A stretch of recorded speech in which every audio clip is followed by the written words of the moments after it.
Hey! Okay, so try to ignore the noise from this if you can. I have a couple hours before class. Didn't have to work today, and I thought it would be cool to give this a trial run.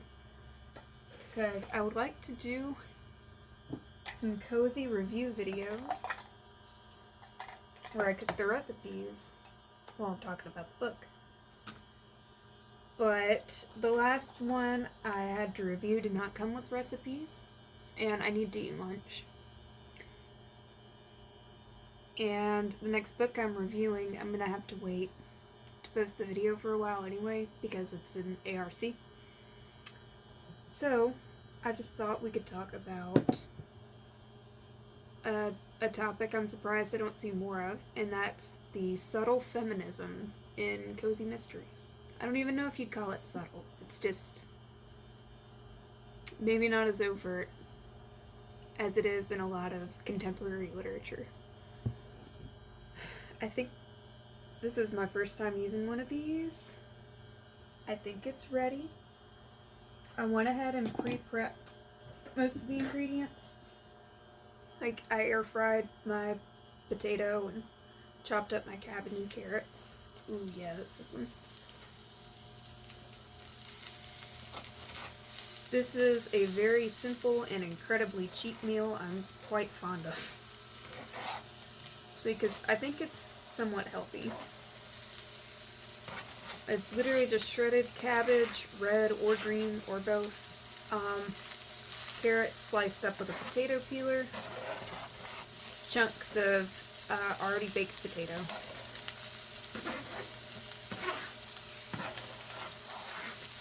It should have a little bit of Vidalia onion in it.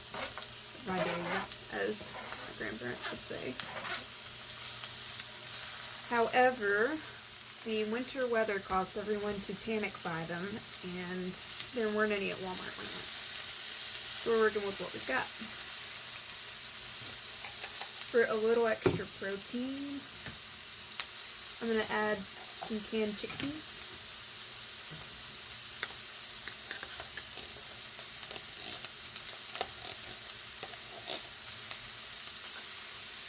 That's probably enough. Ooh. And then I went in and cooked some noodles. I have no idea what category you would put this meal into. I just know that it's okay in my book, whatever it is. But anyway, so I don't see people talk so much about the fact that we know most cozy mystery protagonists are women. They tend to be adult women. They're often older women, which is something I don't see people my age, at least, reading about very often. I'm gonna go ahead and add my black pepper. But what got me thinking about it more is the book I'm reading currently, Into Steep by Kate Kingsbury. I'm not going to do a full review on it till later, because like I said, it's not released until August.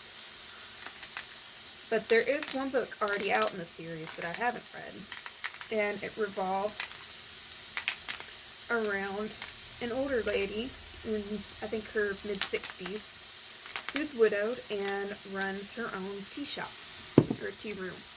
Yeah, tea room, because they're actually serving the tea and pastries and stuff. And one of her employees is a lady in her 30s who's divorced, or getting divorced. I don't want to spoil anything from the first book I'm not aware of. And the other assistant is about my age. She's 24. She actually has like short blue hair, which I had a couple years ago, so I like to see that. And I just really enjoyed reading about these three women from, very different phases of life and backgrounds. Just, not only cooperating to run this business together, but they're also friends. Like, they come to each other for emotional and in some cases, I don't know if you'd say financial support. I guess it is in a way if you're having a place to stay. But they just, it's only 3 people, but they really have a little community there. And, I'm losing some of the ingredients here. Side note, I usually put a lot more spice and stuff into my foods. I think this is actually pretty decent with just salt and pepper, so that's all I'm adding for right now. Anyway, like I was saying, they really have this little community of just 3 women, and they're there for each other as they move through new relationships and new personal challenges, and we love to see it.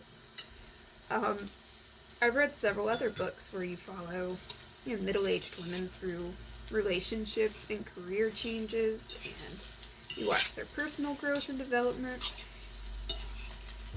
And even if you do read a bit of, crushing on whoever the romantic interest in the book is, it just strikes me that, a lot of feminist literature I've come into contact with doesn't probably pass the Bechdel test with the same flying colors that a lot of these books do.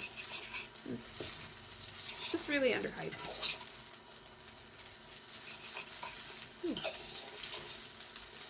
Pause for a second. Okay.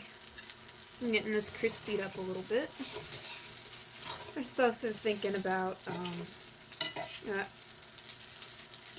a ton of cozies we read are occupational mysteries. So, you see women pursuing their career goals seriously.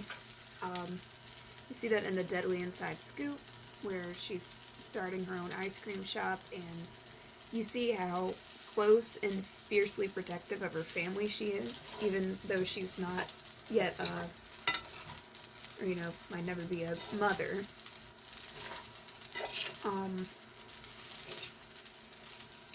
I think the same can be said for Murder Takes the Cake, which is a little bit of an older cozy mystery by Gil Trent. And the protagonist has just left an incredibly, physically violent, abusive relationship. And she's starting over in her hometown, and pursuing her dream of working as a cake decorator. And she also has extended family. She's a tremendous role model for her sister's children, and even though she has some complicated relationships with one of her parents, she's still there, in her capacity as a caretaker for them. It's just, I really like to see the cross-sections of people's lives that we do in these books. I'm wondering, how long is it going to be before we see academic articles about this, or, will we ever? I think we should. But anyway, thanks for listening to me ramble while I make my lunch. I think I did not put enough oil on here, or it got too hot, and it's kind of sticking to the bottom of the pan.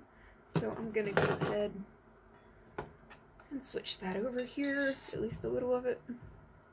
Also think I went too heavy on the noodles today, but I guess that just means I have more to eat later. This would also probably benefit from some butter. Y'all know I'm from Mississippi.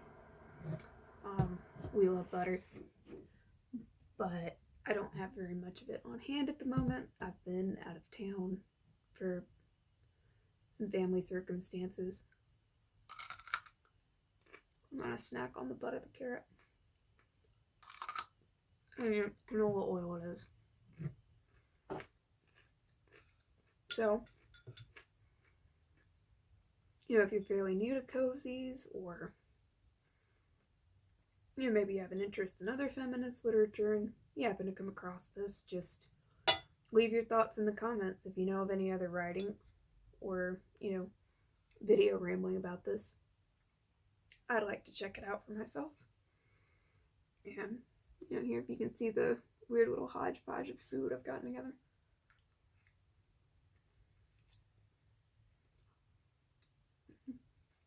Yeah, that needs more salt. And more pepper, frankly.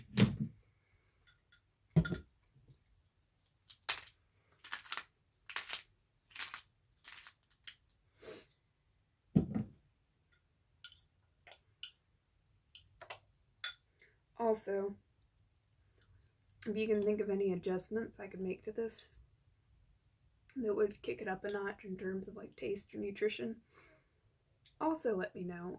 I'm trying to eat healthy on a pretty skimpy budget right now, paying some bills down.